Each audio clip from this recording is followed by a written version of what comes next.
അസ്സലാമലൈക്കും, welcome back. Restaurant സ്റ്റൈലിലുള്ള ഒരു egg പൊറോട്ടയുടെ recipe ആയിട്ടാണ് വന്നിട്ടുള്ളത്. ഇത് നമുക്ക് ഉണ്ടാക്കിയിട്ടെടുക്കാൻ വേണ്ടിയിട്ട് ഭയങ്കര ഈസിയാണ്. അതുപോലെ തന്നെ ഇതിലോട്ട് കറികളൊന്നും ആവശ്യമില്ല. നല്ല ടേസ്റ്റുള്ള ഒരു പൊറോട്ടയാണിത്. അപ്പോൾ നമുക്ക് ഇത് ഉണ്ടാക്കുന്നത് എങ്ങനെയെന്ന് കണ്ടുനോക്കാം. കണ്ടുകൊണ്ടിരിക്കുന്നതിനിടയിൽ നിങ്ങൾക്ക് ഇഷ്ടമാണെങ്കിൽ നിങ്ങളുടെ എല്ലാ സപ്പോർട്ടും ഉണ്ടാവുക. ലൈക്ക് ചെയ്യാനും സബ്സ്ക്രൈബ് ചെയ്യാനും കമൻറ്റ് ചെയ്യാനൊന്നും മറക്കണ്ട. ഇതിന് വേണ്ടിയിട്ട് ഒരു പാത്രത്തിലോട്ട് ഞാൻ 2 കപ്പ് മൈദ ഇട്ടെടുക്കുന്നുണ്ട്. ഇനിയിപ്പോൾ ഇതിലോട്ട് ആവശ്യത്തിനുള്ള ഉപ്പൊന്ന് ചേർത്ത് കൊടുത്തിട്ട് നമുക്കിത് നന്നായിട്ടൊന്ന് മിക്സ് ആക്കി എടുക്കാം. ഇനിയിപ്പോൾ ഞാൻ ഒരു 1/4 കപ്പ് ഓയിൽ എടുത്തിട്ടുണ്ട്. അതിൽ നിന്ന് പകുതിയോളം ഞാൻ ഇതിലോട്ട് ഒഴിച്ചെടുത്തിട്ടുണ്ട്. അപ്പോൾ നമ്മളിങ്ങനെ ഒഴിച്ച് കൊടുക്കുകയാണെന്നുണ്ടെങ്കിൽ നമ്മുടെ കയ്യിൽ വല്ലാണ്ട് ഒരു മാവ് ഒട്ടിപ്പിടിക്കാത്ത രീതിയിൽ നമുക്കിത് കുഴച്ചെടുക്കാൻ വേണ്ടിയിട്ട് പറ്റും. ഇനി നന്നായിട്ടൊന്ന് മിക്സ് ആക്കി കൊടുക്കുക. ഞാൻ 1 കപ്പ് വെള്ളമാണ് എടുത്തിട്ടുള്ളത്. അതിൽ നിന്ന് പകുതിയോളം വെള്ളം ഇതിലോട്ട് ഒഴിച്ചെടുത്തിട്ടുണ്ട്. എന്നിട്ട് ഈ ഒരു വിസ്ക് വെച്ചിട്ട് തന്നെയാണ് ഞാനിതൊന്ന് മിക്സ് ആക്കി എടുക്കുന്നത്. ഇനി കൈ വെച്ചിട്ട് തന്നെ നമുക്കിതൊന്ന് കുഴച്ചെടുക്കാം. നമ്മുടെ കയ്യിൽ വല്ലാണ്ട് ഒട്ടിപ്പിടിക്കാത്ത രീതിയിൽ നമുക്കിത് കുഴച്ചെടുക്കാൻ വേണ്ടിയിട്ട് പറ്റും. വെള്ളം കുറേശ്ശായിട്ട് ഒഴിച്ചിട്ട് വേണം നമ്മളിതൊന്ന് കുഴച്ചെടുക്കാൻ വേണ്ടിയിട്ട്. ചെറിയൊരു ലൂസായിട്ടാണ് നമ്മളിതൊന്ന് കുഴച്ചെടുക്കുന്നത്. അപ്പോൾ ഇതുപോലെ ഒന്ന് റെഡിയാക്കി എടുത്തിട്ടുണ്ട്. ഇനി നമ്മൾക്ക് ഇത് ഒരു 5 മിനിറ്റ് ഒന്ന് കുഴച്ചെടുക്കുക. കൂടുതലായിട്ട് നമ്മൾ കുഴച്ച് ബുദ്ധിമുട്ടേണ്ട ആവശ്യമൊന്നുമില്ല. ഒരു 5 മിനിറ്റോളം ഒന്ന് കുഴച്ചെടുത്താൽ മതി. ഇപ്പോൾ ഞാനിത് നന്നായിട്ടൊന്ന് കുഴച്ചെടുത്തിട്ടുണ്ട്. ഇനി നമ്മളിത് റെസ്റ്റ് ചെയ്യാനൊന്നും മാറ്റി വെക്കുന്നില്ല. നമ്മൾ ഇപ്പം തന്നെ ഇതൊന്ന് റെഡിയാക്കി എടുക്കുന്നുണ്ട്. 2 കപ്പ് മൈദ വെച്ചിട്ട് നമ്മൾ 4 എഗ്ഗ് പൊറോട്ടയാണ് റെഡിയാക്കി എടുക്കുന്നത്. അത്യാവശ്യം വലിപ്പത്തിലുള്ള എഗ്ഗ് പൊറോട്ടയാണ് നമ്മൾ റെഡിയാക്കി എടുക്കുന്നത്. ഇനിയിപ്പോൾ ഞാനിതാ 4 പീസാക്കിയിട്ട് ഒന്ന് കട്ടാക്കി എടുക്കുകയാണ്.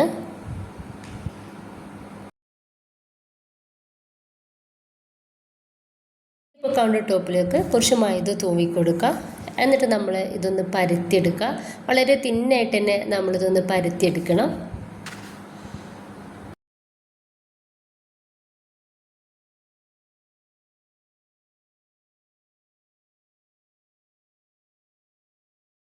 ഇപ്പോൾ ഈ ഒരു രീതിയിൽ വളരെ കട്ടി കുറച്ചിട്ട് പരത്തിയെടുത്തിട്ടുണ്ട്. ഇനിയിപ്പോൾ നമ്മൾ ഇതിലോട്ട് ഓയിലോ അതുപോലെ തന്നെ ബട്ടറോ നെയ്യോ എന്തെങ്കിലും ഇതുപോലെ ഒന്ന് തേച്ച് കൊടുക്കുക. എല്ലായിടത്തും ഒന്ന് സ്പ്രെഡാക്കി കൊടുക്കുക.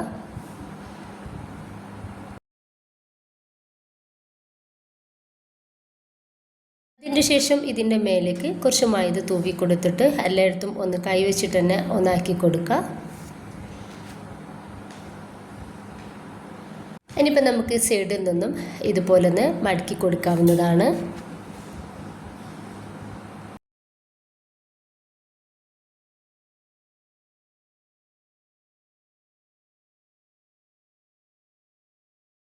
ഇത് മുഴുവനായിട്ട് തന്നെ ഒന്ന് മടക്കിയെടുത്തതിൻ്റെ ശേഷം നമ്മളിതാ കൈ വെച്ചിട്ട് ഇതുപോലൊന്ന് പ്രസ്സാക്കി കൊടുക്കുക. നന്നായിട്ട് തന്നെ ഒന്ന് പ്രസ്സാക്കി കൊടുക്കുക. അതിൻ്റെ ശേഷം ഇതിൻ്റെ മേലേക്ക് നമ്മൾ കുറച്ച് ഓയിൽ ഇതുപോലെ തേച്ചെടുക്കാവുന്നതാണ്. എന്നിട്ട് ഇതിൻ്റെ മേലേക്കായിട്ട് കുറച്ച് മൈദ തൂവി കൊടുക്കുക. എന്നിട്ട് നമുക്ക് ഇത് കൈ വെച്ചിട്ട് എല്ലായിടത്തും ഒന്ന് തേച്ചെടുക്കാവുന്നതാണ്. എന്നിട്ട് പൊറോട്ടയൊക്കെ മടക്കിയെടുക്കൂലേ, ആ ഒരു രീതിയിൽ തന്നെ ഇതൊന്ന് മടക്കിയെടുക്കുക. അപ്പോൾ ഈ ഒരു രീതിയിൽ ഒന്ന് മടക്കിയെടുത്തിട്ടുണ്ട്. ഇനിയിപ്പോൾ നമ്മൾ പരത്തിയെടുക്കാതെ കൈ വെച്ചിട്ട് തന്നെ കുറച്ച് ഓയിൽ കയ്യിലാക്കി കൊടുക്കുക.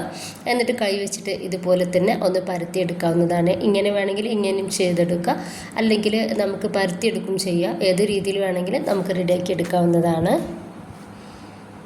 ഇപ്പോൾ അതും ഇതുപോലെ നന്നായിട്ട് തിന്നായിട്ട് ഞാൻ കൈ വെച്ചിട്ടൊന്ന് റെഡിയാക്കി എടുത്തിട്ടുണ്ട്. എന്നിട്ട് നമ്മൾ ഇതിലേക്ക് ഓയിൽ തേച്ചെടുക്കുക. എന്നിട്ട് പൊടി ഇതുപോലെ ഇട്ടെടുക്കുക. എന്നിട്ട് നമ്മൾ നേരത്തെ ചെയ്ത പോലെ തന്നെ ഒന്ന് മടക്കിയെടുക്കുക. നിങ്ങൾക്ക് ഏതാണ് ഈസി ആയിട്ട് തോന്നുന്നത് അങ്ങനെ ചെയ്തെടുക്കാവുന്നതാണ്.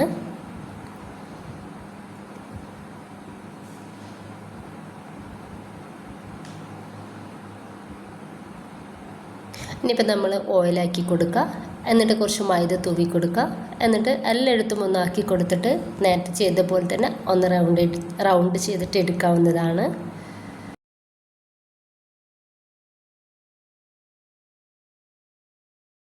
ഇപ്പോൾ ഇതാ അത് മുഴുവനായിട്ട് റെഡിയാക്കി എടുത്തിട്ടുണ്ട്. നമ്മൾ എവിടെയും റെസ്റ്റ് ചെയ്യാൻ വേണ്ടിയിട്ട് ഇത് മാറ്റി വെക്കുന്നില്ല. ഇനി നമ്മൾക്ക് ഉടനെ തന്നെ ഇതുപോലെ ഒന്ന് പരത്തിയെടുത്തിട്ട് നമുക്ക് റെഡിയാക്കി എടുക്കാവുന്നതാണ്. കയ്യിൽ കുറച്ച് ഓയിൽ തേച്ച് കൊടുക്കുക കേട്ടോ. എന്നിട്ട് വേണം ഇതുപോലെ പരത്തി കൊടുക്കാൻ വേണ്ടിയിട്ട്.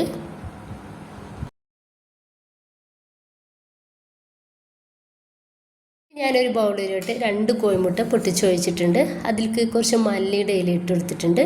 ഇതിലോട്ട് ആവശ്യത്തിനുള്ള ഉപ്പ് കൂടി ഇട്ടെടുത്തിട്ട് നമുക്കിത് നന്നായിട്ട് തന്നെ ഒന്ന് മിക്സ് ആക്കി എടുക്കാം.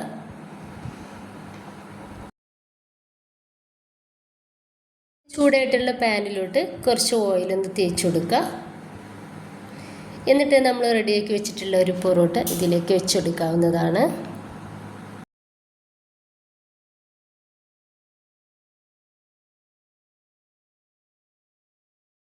ഇനി നമ്മൾ ചെറിയ തീയിലിട്ടിട്ട് വേണം ഇതൊന്ന് റെഡിയാക്കി എടുക്കാൻ വേണ്ടിയിട്ട്. അപ്പോഴാണ് നമുക്ക് എല്ലായിടത്തും നന്നായിട്ട് പൂവായിട്ട് കിട്ടുള്ളൂ. അല്ലാന്നുണ്ടെങ്കിൽ ഇത് കരിഞ്ഞു പോകും കേട്ടോ.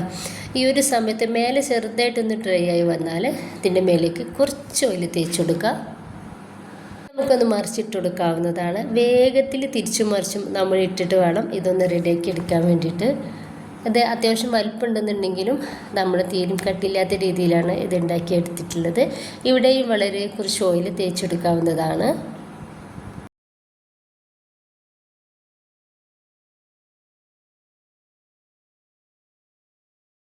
സൈഡിൽ ഇതുപോലത്തെ ഗോൾഡൻ കളർ ആവുന്ന സമയത്ത് നമ്മൾ റെഡിയാക്കി വെച്ചിട്ടുള്ള ആ ഒരു എഗ്ഗിൻ്റെ മിക്സ് ഉണ്ടല്ലോ, അത് ഇതുപോലെ ഒരു ബ്രഷിലാക്കിയിട്ടോ അല്ലെങ്കിൽ സ്പൂൺ വെച്ചിട്ടോ നമുക്കിതെല്ലായിടത്തും ഒന്ന് സ്പ്രെഡാക്കി കൊടുക്കാം.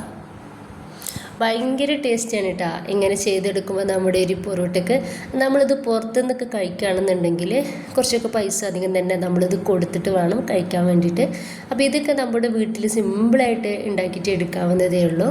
ഇപ്പോൾ ഇതാ ഞാൻ എല്ലായിടത്തും ഇതുപോലെ ഒന്ന് റെഡിയാക്കി കൊടുത്തിട്ടുണ്ട്.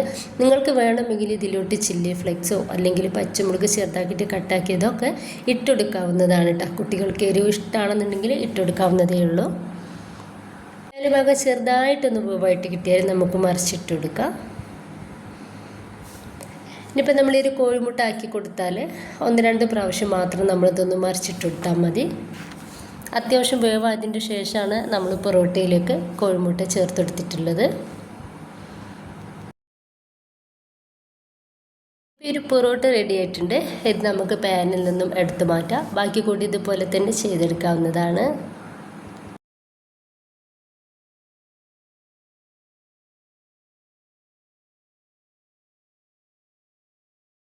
ഇത്രയേ ഉള്ളൂ. മുഴുവനായിട്ട് തന്നെ ഒന്ന് റെഡിയാക്കി എടുത്തിട്ടുണ്ട്. അപ്പോൾ എല്ലാവരും ഇതുപോലെ ഒന്ന് ട്രൈ ചെയ്ത് നോക്കുക കേട്ടോ. ഭയങ്കര ടേസ്റ്റാണ് ഇത് കഴിക്കാൻ വേണ്ടിയിട്ട്. കുട്ടികളൊക്കെ സ്കൂളിട്ട് വരുന്ന സമയത്ത് നമുക്ക് ഉണ്ടാക്കി കൊടുക്കാവുന്നതേ ഉള്ളൂ കേട്ടോ. അപ്പോൾ എല്ലാവരും ഇതുപോലെ ഒന്ന് ട്രൈ ചെയ്ത് നോക്കുക. ഇഷ്ടമായിട്ട് നിങ്ങളുടെ എല്ലാ സപ്പോർട്ടും ഉണ്ടാവുക. ലൈക്ക് ചെയ്യാനും സബ്സ്ക്രൈബ് ചെയ്യാനും കമൻറ്റ് ചെയ്യാനൊന്നും മറക്കേണ്ട. ഇൻഷാ അല്ലാഹ്. ഓക്കെ.